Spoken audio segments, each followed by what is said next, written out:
Sa magandang araw po muli sa ating lahat mga kababayan.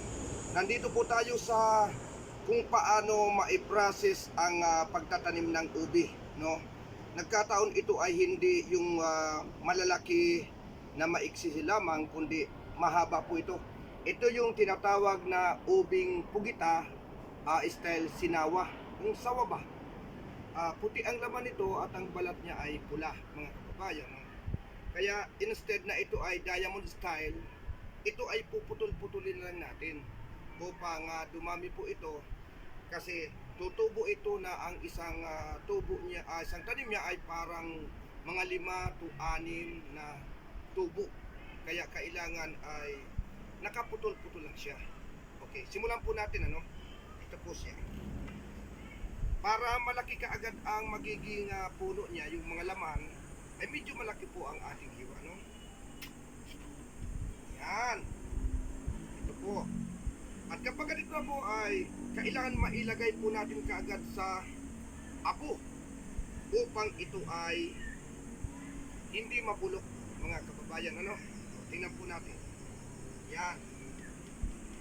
Dati po itong may sugat, kaya kailan maalis yung sugat, ano? Sugat dito. Yan o, nabubulok po siya kaagad pag nahanginan, ha? Kaya kailangan matanggal po siya. Yun. Ganyan po, ha? Na ganito kalaki ay mga 4 hanggang 6 na magiging laman niya.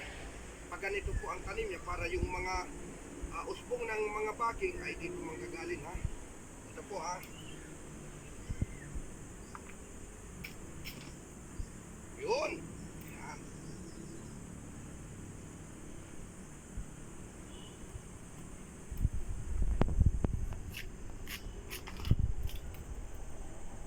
Kung nakikita nyo, pula po ang ano niya, balat. Yan. At kailangan mailagay kaagad sa matabunan ng lupa, kasi sa Mayo pa po ito itatanim sa unang ulan.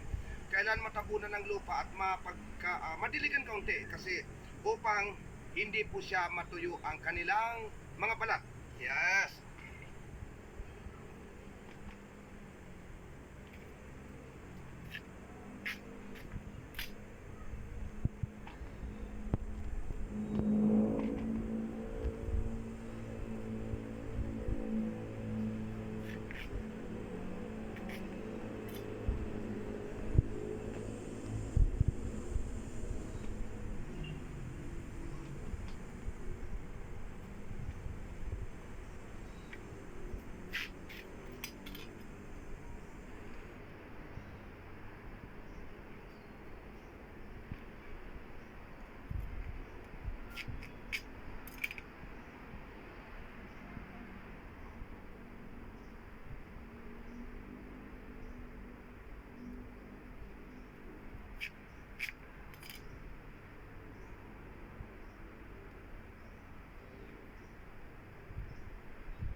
Sa isang haba po nito ay meron tayong 4, 4, 5, 6, 7, 8, 9, 10, 11, 12, 13, 14, 15. Yes. Okay. 15 puno na po ito, mga kababayan, pag ito po ay naitanim na sa isang laman ng ubi. Kung nakikita po ninyo ito, nabawasan na po ito ng 5 laman na ganyang kakahaba na iluto na po kahapon. Ito ang natira. Isang puno lamang po ito nang itanim, umabot na ito sa abot ng 3 taon, mga kababayan, at ito na ang resulta. Thank you so much.